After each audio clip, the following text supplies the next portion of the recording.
Kira-kira siapa yang bisa mewujudkannya? Kalau kata Anda itu Anies, pilih Anies. Kalau itu Ganjar, pilih Ganjar. Kalau itu Prabowo, pilih Prabowo. Biasa-biasa saja.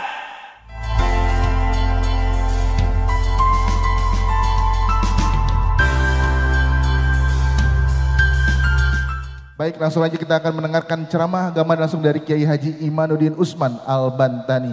Sallallahu ala Muhammad.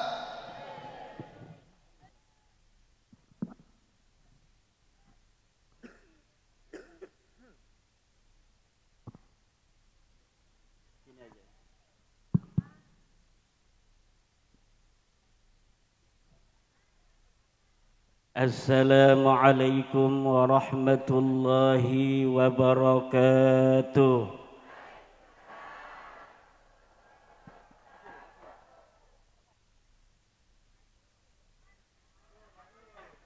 Kalau sama ibu-ibu takut.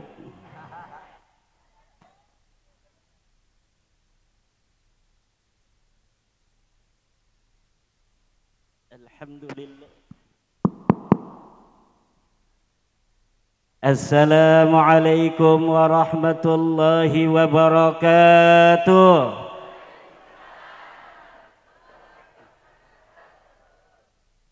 Alhamdulillahil malikil hakim, al-jawadil karimil azizir rahim, fattariqu ilaihi wadihun lil qasidin, waddalilu alaihi laihun lin nazirin.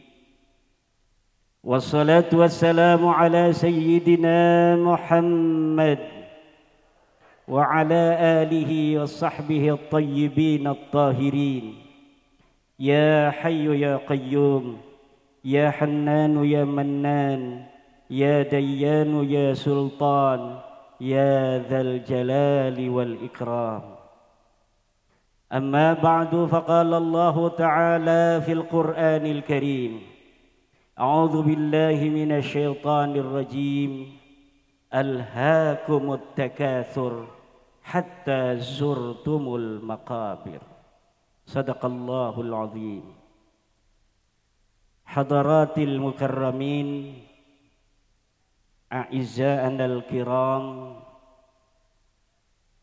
Romo Kiai Haji Raden Syarif Rahmat RA, Romo Kiai Haji Khalil, para kiai-kiai dari Banjarsari, Ciamis,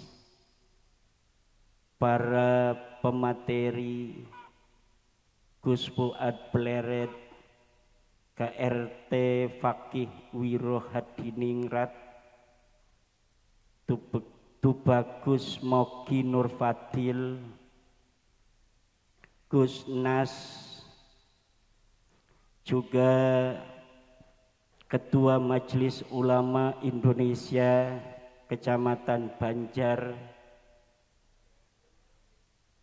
Banjarsari, Kiai Haji Raden Khalil Ahmad Romli, yang juga merupakan putra tertua daripada almarhum dan almaghfurlah Bapak Kapolsek Kecamatan Banjarsari, Bapak Arman, Bapak dari tentara Pak Marjan, dari para laskar Banser, daripada suka ibu-ibu yang manis-manis, orang Ciamis manis-manis semua. Amin. Bapak-bapak, adik-adik semua,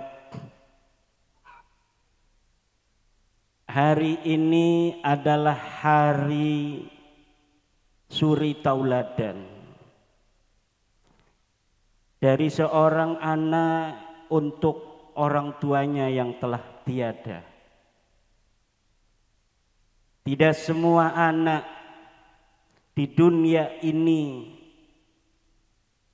yang mau menghauli ayahandanya dengan haul seperti ini.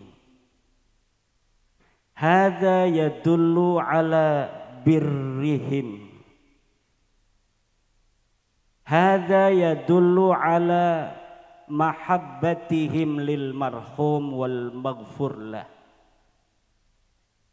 Romo Raden Ahmad bin Romli memang dia telah tiada, walakin atharuhu, lacak-lacaknya hari ini masih ada.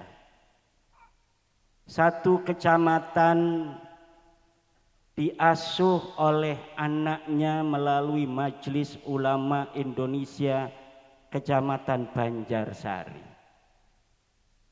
Adiknya tinggal di Ciputat, yang masuk Banten, kadang dipanggil Banten, kadang Jakarta. Memberikan cahaya kepada sekitarnya melalui pondok pesantren yang diasuh oleh beliau, yaitu pesantren Ummul Quran. Ummul Qura apa Ummul Quran? Ummul Qura.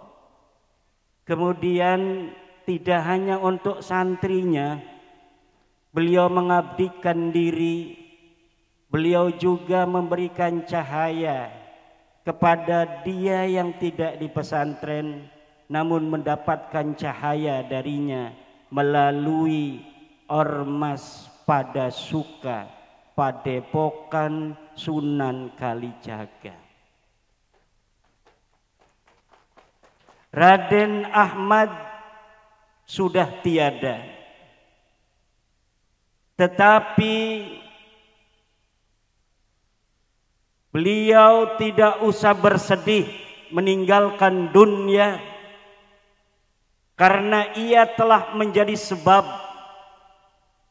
daripada cinta Allah kepada sekelilingnya warga Banjarsari. Banjarsari, salah sedikit jangan dimarahin. Dengan anaknya Kiai Khalil, dan dapat memberikan cahaya kepada bahkan seluruh Nusantara melalui dakwahnya di televisi, yaitu Kanjeng Kiai Raden Syarif Rahmat SQ. Ini adalah contoh dari seorang tua yang berhasil mendidik anak-anaknya. Saya iri, mampukah saya menjadi Raden Ahmad yang telah memiliki dua putra yang mampu memberikan cahaya untuk sekelilingnya, yang mampu bermanfaat untuk agamanya baginda Nabi besar Muhammad, yang mampu bermanfaat bukan hanya untuk para santri yang siap belajar agama, tapi membimbing banyak orang dari semua kalangan. Padasuka itu ada dari tentara, ada dari pedagang, ada pengusaha, ada tukang parkir, ada tukang sepeda, sukanya sesepedahan saja. Beliau demi cinta beliau kepada keluarganya di Padasuka, kadang-kadang naik sepeda bareng-bareng dengan mereka. Saya ini hanya ngajar ngaji, majlis rumah, majlis rumah, majlis rumah. Ini kadang-kadang diundang ceramah. Udah lama nggak diundang-undang ceramah karena saya memilih tidak mau diundang ceramah. Udah 5 tahun. Karena santri semakin banyak, saya tanggung jawab. Saya udah memutuskan hidup saya ngajar ngaji. Ternyata ada hal-hal yang 2003 ini saya harus kembali untuk mau diundang ceramah, karena hal-hal tanggung jawab saya sebagai orang yang telah menulis sebuah tesis tentang suatu hal, dan kemudian orang-orang ingin mendengar langsung dari saya. Dan saya mengucapkannya, menerangkannya hanya kepada panitia yang undang untuk bicara itu. Di sini saya disuruh bicara haul, saya akan bicara tentang haulnya seorang manusia mulia yang dibuktikan dengan kemuliaan anak cucunya. Ini cucu-cucunya ada yang ke Mesir, ada yang ke luar negeri, ada yang mesantren, ada yang hafid dan sebagainya. Hada yadullu ala annahu min ahlil khair insyaallah. Kullu nafsin dha'iqatul maut. Setiap yang bernyawa pasti akan mati. Manusia adalah salah satu makhluk yang bernyawa. Maka manusia pasti mati. Kalau Anda merasa sebagai manusia, maka bersiap-siaplah wahai orang yang sedang duduk enak-enakan ini, bahwa kalian nanti akan mati. Kenapa pada diam? Gak mau. Mati itu gak mandang yang tua, gak mandang yang muda. Saya, kata orang muda, kata istri saya tua. Bapak-bapak yang tua, saya yang muda. Mati tidak memandang umur. Bisa jadi bapak-bapak duluan, saya belakangan, atau sebaliknya saya belakangan, bapak-bapak duluan. Tujuh, Bu. Presiden mati, maut, cek orang Ciamis, bener. Menteri paeh, paeh apa maut? Paeh bae aing mah, di Banten aing mah Sundana. Gubernur, paeh, bupati, camat, tentara, polisi, kiai. Ulah kiai mau ulah paeh, pupus. Semuanya akan menghadap Allah. Yang satu perlu kita ingat, bahwa mati hanya sebentar. Bagi kita ahli sunnah wal jamaah, ketika kita meninggal sebentar, kemudian kita dibawa ke langit yang ketujuh, kita akan dikembalikan lagi, kemudian kita akan bangun untuk menerima pertanyaan, man rabbuka. Kata bagian kecil dari umat Islam yang namanya Mu'tazilah, bahwa ketika manusia itu wafat, maka dia akan terus mati sampai nanti hari kiamat. Tidak ada pertanyaan mungkar dan nakir, tidak ada namanya siksa kubur. Nanti setelah kiamat datang, dihisab, baru dia akan disiksa. Kalau dia min ahli syar di neraka, kalau dia min ahlil jannah, dia akan mendapatkan kenikmatan di dalam surga. Makanya kalau ada orang yang tidak mau haul, berarti dia ikut Mu'tazilah, bahwa orang yang sudah mati itu mati nanti dia sampai kiamat. Dia percaya adanya neraka, dia percaya adanya surga, tapi dia tidak percaya adanya malaikat mungkar dan nakir bertanya di alam barzah. Dia tidak percaya adanya raudhatun min riyadil jannah.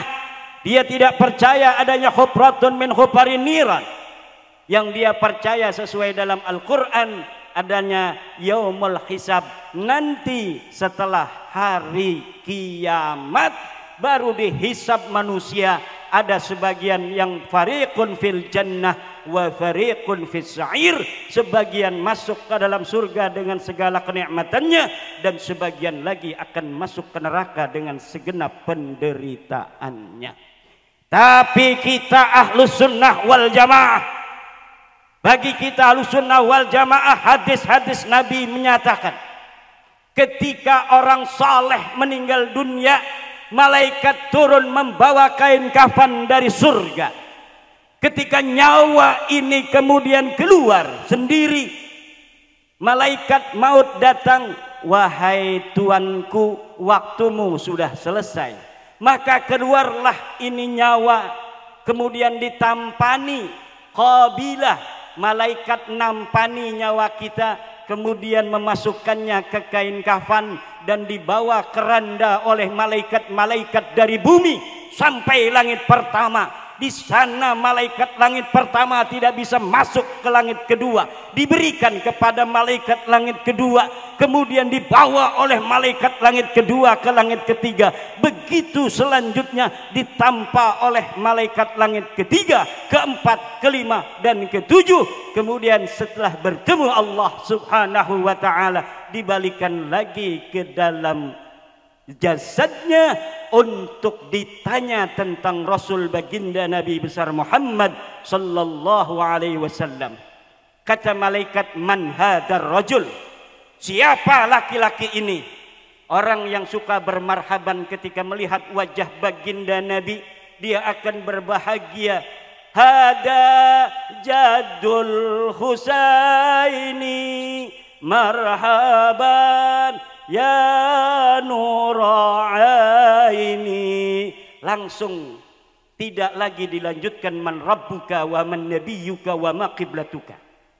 Tapi bagi orang-orang yang tidak kenal kepada Nabi Muhammad, man hadar rajul, ia tidak pernah bermaulid, ia tidak pernah bermarhabah, ia jarang bersolawat di hari Jumat ketika menunggu adzan Jumat. Bagaimana dia menunggu adzan Jumat membaca salawat 1000 kali. Orang datangnya juga ketika khatib turun dari mimbar, dia masuk kemudian sholat Jumat. Betul tidak? Banyak yang begitu. Makanya para hadirin hadirat di dalam ahlu sunnah wal jamaah kemudian dilanjutkan, ketika seseorang itu merupakan min ahlil khair, maka dia akan dimasukkan oleh Allah raudhatan min riyadil jinan, dalam satu taman seperti taman-taman surga. Dia belum masuk surga, tapi sudah dimasukkan ke dalam satu taman surga. Ibu pernah ke taman safari? Wajah-wajahnya belum pernah ini. Bayarnya 150.000, mahal. Kita pengen masuk ke taman safari saja, bayarnya sekali masuk 150.000. Ini kita orang Banjarsari nanti nunggu kiamat, kadang 1000 tahun, bisa jadi 2000 tahun, bisa jadi 1 miliar tahun. Itu setiap hari. Kana fi raudhatin min riyadil jinan, tanpa bayar sampai kiamat. Alhamdulillah. Yang penting ibu-ibunya suka ngaji begini. Jangan pulang kalau sebelum selesai acara. Sebelum doa jangan pulang. Insya Allah ini tidak pulang. Kenapa? Apakah karena cinta kepada baginda Nabi? Cinta kepada ulama? Bukan. Kenapa? Ada door prize.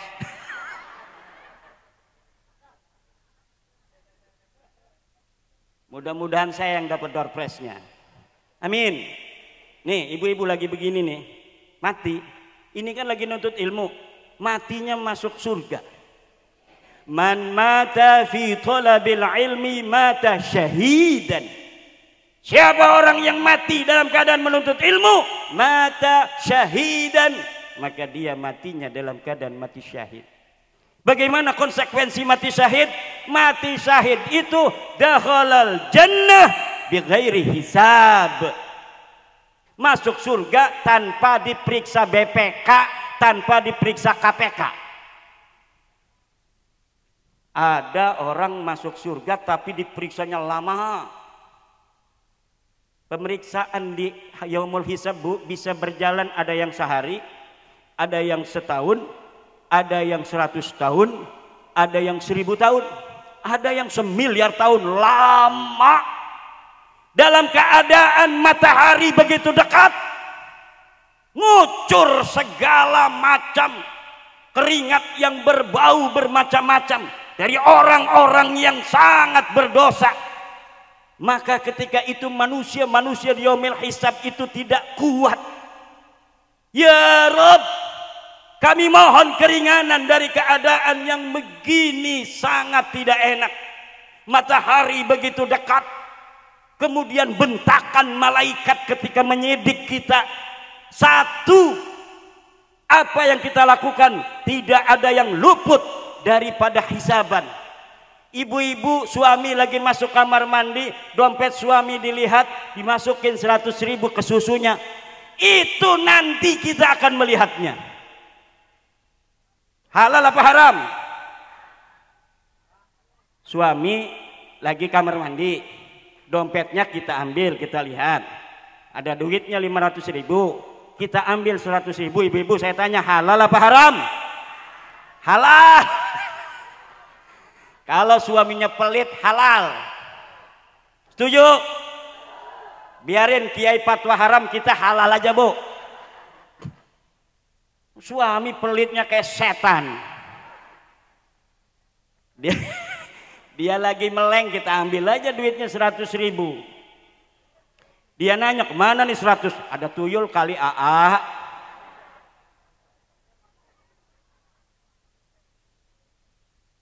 Di yaumil hisab datang mereka ke Nabi Adam. Ya Nabi Allah Adam, ya Abal Bashar, isfa' lana, syafaati kami.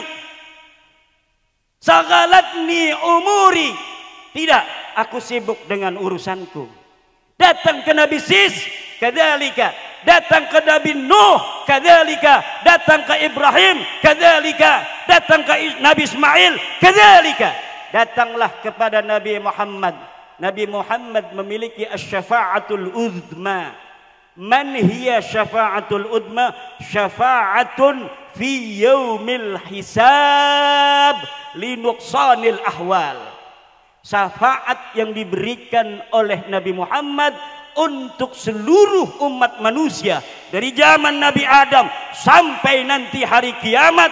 Untuk apa? Linuqsanil ahwal, untuk mengurangi berbagai penderitaan di yaumil hisab. Kemudian Nabi Muhammad mengangkat tangannya, isfa' ya Rabb li hadhil ummah kullihim. Kemudian direnggangkan ini matahari yang begitu dekat, diangkat oleh Allah. Kemudian rada adem, malaikat yang membentak ketika dia ini memeriksa kamu, itu mengurangi bentakannya. Itu disebut dengan asy-syafa'atul uzma. Baru nanti ibu dan bapak ketika sudah selesai hisab, di sana ada mizan. Ma huwal mizan? Mizan adalah timbangan. Mizanun haqiqiyun la takhayyuliyun. Ini adalah mizan hakiki, timbangan benar. Kelihatan timbangan itu. Setiap manusia amalnya akan ditimbang. Besar sekali timbangan. Wa kullun nasi yanduru ila hadal mizan. Setiap orang bisa melihat ketika amal kita ditimbang. Kalaulah besar, lebih berat amalan kebaikan kita, maka kita kemudian akan dimasukkan ke dalam surga melalui sirat. Apa itu sirat? Sirat adalah jembatan. Jembatan bainal mauqif wa bainal jannah wa bainahuma narun. Hada mauqif wa dzalika al jannah wa bainahuma narun. Hada sirat, siratun hakikiyun, jembatan hakiki dari besi jembatannya. Kenapa jembatan itu disebut jembatan hakiki? Karena sirat yang majaz ada di dalam dunia, wa huwa dinul Islam. Hada sirat, siratal ladzina an'amta 'alaihim ghairil maghdubi 'alaihim waladdallin. Tetapi nanti sirat di yaumil hisab kelihatan jembatan benar. Jembatan benar. Cuma jembatannya ini tergantung amal ibadah kita. Ada yang terasanya jembatannya ini sempit tapi dia bisa jalan. Ada yang terasa lebar, dia bisa berjalan dengan berlari begitu kencang. Ada yang jembatannya terasa sangat tipis sekali. Wa fi riwayatin, bahkan dalam satu riwayat, seperti rambut yang dibelah 7. Walau kana hadal hadis dha'ifan, walaupun hadis ini hadis dhaif. Orang-orang yang beramal seperti para syahid, ini yang hari ini akan mati syahid. Kalau mati lagi belajar begini, man mata fi talabil ilmi mata syahidan. Itu tanpa hisab, tanpa ngelewati sirat, harus jalan di jembatan, tapi dia kalbarkil khatif, sudah ada di dalam surga. Itu adalah untuk orang-orang yang mati syahid. Di antara mati syahid, orang yang mati dalam keadaan menuntut. Kalau anak ibu lagi mondok, kemudian di pondoknya kepleset meninggal, itu sudah jelas kalau mati syahid. Kalau tidak percaya setelah 8 tahun bongkar kuburnya, maka akan dia itu utuh seperti semula. Kenapa? Mata fi talabil ilmi. Maka di Cilegon tahun kemarin ada 40 orang kampung nggak tahuan kiai. Pas mau dibikin jalan tol, ketika dibongkar itu makam mau dipindah, masih banyak yang utuh. 40 orang lebih masih utuh, padahal dia bukan kiai. Kenapa? Mungkin dia termasuk dalam keadaan meninggal dalam syahid. Orang mati syahid lagi kalau meninggal lagi ngelahirin. Ibu-ibu ngelahirin, meninggal, mata syahidan. Matinya mati syahid. Mati kena COVID, mata syahidan. Kenapa? Hina mati COVID itu. Pakai peti, pakai plastik, betul tidak? Di dalam pandangan Allah ini kemuliaan. Lihat orang-orang yang kemarin matinya mati dalam keadaan COVID. Baik dia itu ngadep ke kiblat mau enggak, mau di ngadepin begitu mau enggak, urusan rumah sakit mau dimandiin mau kagak. Lihat nanti di yaumil hisab, atau kita lihat nanti ketemu di surga, tanya pada dia, bagaimana kamu masuk surga? Saya yakin, seyakin-yakinnya berdasarkan firman, berdasarkan hadis dari Rasulullah, bahwa orang yang mati fit ta'un mata syahidan wasyahidu dakhalal jannah bighairi hisab. Atau orang yang mati dalam keadaan kena gempa, mati tsunami, itu mata syahidan. Wa hadhihi haqiqah. Maka kalau hari ini ibu-ibu lagi ilir-iliran begini, ilirnya masih begini, ternyata nyawanya udah nggak ada. Jangan sedih kalau kita punya ibu di samping kita lagi begini-gini, ternyata orangnya udah mati. Itu mati, coba ini, jangan-jangan udah mati, belum? Belum ya? Kalau senyum begitu berarti masih hidup. Senyumnya orang Ciamis, amis-amis. Alhamdulillah, kullu nafsin dha'iqatul maut. Kalau mati semua ini, gimana kalau mati semua? Iya, semuanya masuk surga. Bukan hanya masuk surga, masuk koran. Acara haul Romo Kiai Raden Ahmad di Banjarsari, semua jamaah meninggal dunia kecuali penceramah dari Banten. Pulang dengan Gus Fuad. Waduh, nggak didoain saya. Kullu nafsin dha'iqatul maut wa likulli ummatin ajal. Walikulli ummatin, dan setiap bangsa mempunyai batas. Setiap bangsa mempunyai waktu tertentu. Bangsa Indonesia hari ini adalah merupakan warisan dari ajal dari bangsa leluhur kita yang telah lalu. Bu,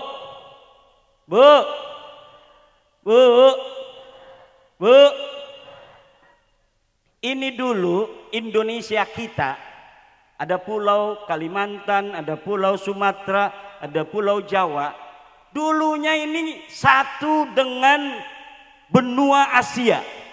10.000 tahun yang silam tidak ada pulau Sumatera, tidak ada Pulau Jawa, tidak ada Pulau Sulawesi, Papua, Maluku. Kita semua bersama dengan benua Asia 10.000 tahun yang silam. Kemudian terjadi bencana, es mencair, kemudian ujung dari bencana adalah Pulau Sumatera dan Jawa bersatu, Kalimantan berubah, misah, Sulawesi misah, Maluku misah. Tapi kita orang Jawa, Sunda dengan Sumatera masih menyatu. Likulli ummatin ajal, selesai itu benua Asia, kita pisah dari Asia, tapi kita Pulau Jawa masih bersama dengan Pulau Sumatera. 400 Masehi terjadi gunung meletus Krakatau. 400 Masehi. Gunung Krakatau meletus, Jawa, Pulau Jawa dan Sumatera berpisah. Sekarang dipisah oleh Selat Sunda. Likulli ummatin ajal. Dulu Pulau Jawa ini terbagi dua. Ada Sunda, ada Jawa. Dibatasi oleh Kali Cipamali yang sekarang namanya Kali Brebes. Sekarang terbagi tiga. Jawa Barat, Jawa Tengah, Jawa Timur. Jawa Barat terbagi tiga. Ada Jawa Barat saja, ada DKI, ada Banten. Jawa Tengah terbagi dua. Ada Jawa Tengah, ada DIY Yogyakarta. Ini produknya Yai Syihabuddin yang kepincut orang Ciamis karena manis-manis. Kemudian ayahnya dari Kiai Syarif Rahmat kepincut orang Ciamis, menikah dengan orang Ciamis, akhirnya orang Jogja dan Ciamis bersatu melahirkan Kiai Syarif Rahmat yang dia bisa kayak orang Jawa, juga bisa kayak orang Sunda karena memang orang Sunda asli. Alhamdulillah.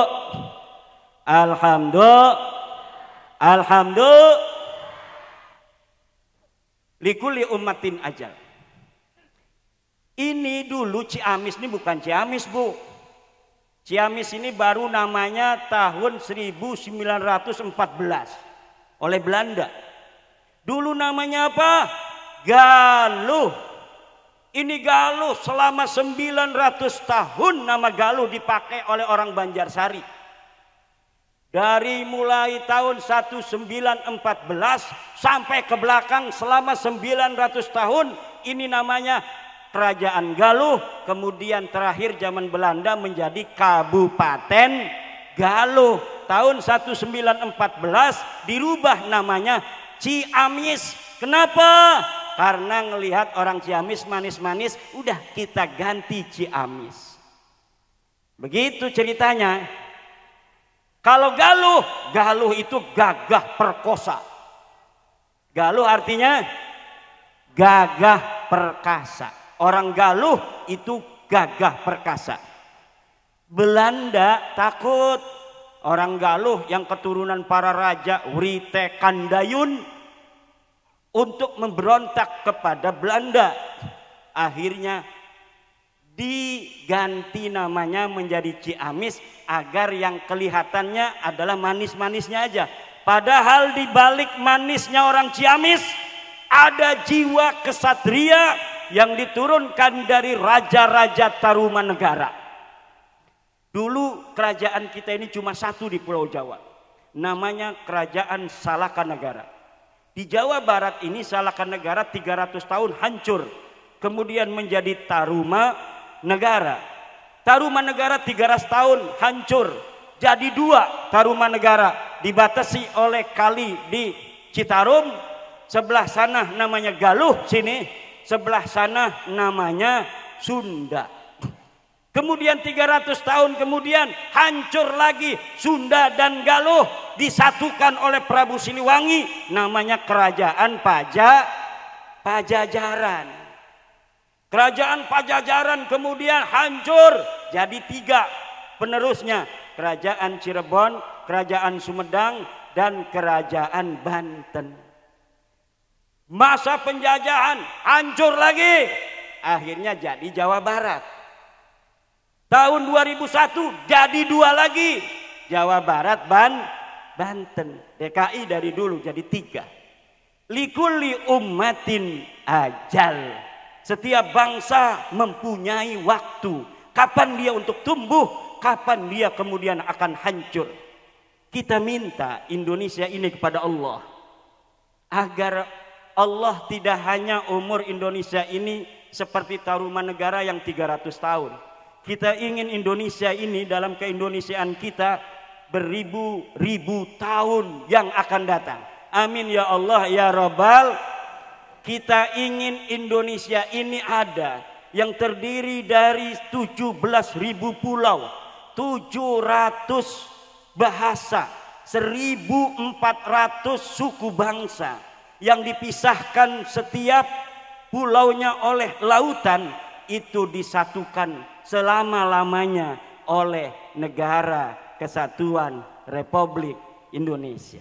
Dengan barokah haul pada hari ini, haul Romo Raden Ahmad bin Raden Romli, moga-moga Allah memberikan keberkahan untuk kita semua, bangsa Indonesia dari Aceh sampai Papua, mudah-mudahan tetap bersatu. Besok 2024 Capres semuanya biasa-biasa saja, rutinan tahunan. Pilih yang Anda suka. Anda pengen melihat Indonesia seperti apa, kemudian Indonesia seperti itu, kira-kira siapa yang bisa mewujudkannya? Kalau kata Anda itu Anies, pilih Anies. Kalau itu Ganjar, pilih Ganjar. Kalau itu Prabowo, pilih Prabowo. Biasa-biasa saja. Nanti kalau kita tidak suka 5 tahun itu pada presiden yang kita kalah, kita pilihannya, tunggu 5 tahun lagi, jangan dipilih lagi. Begitu saja. Wallahu wal muwaffiq ila aqwamit thoriq. Wassalamualaikum warahmatullahi wabarakatuh. Assalamualaikum.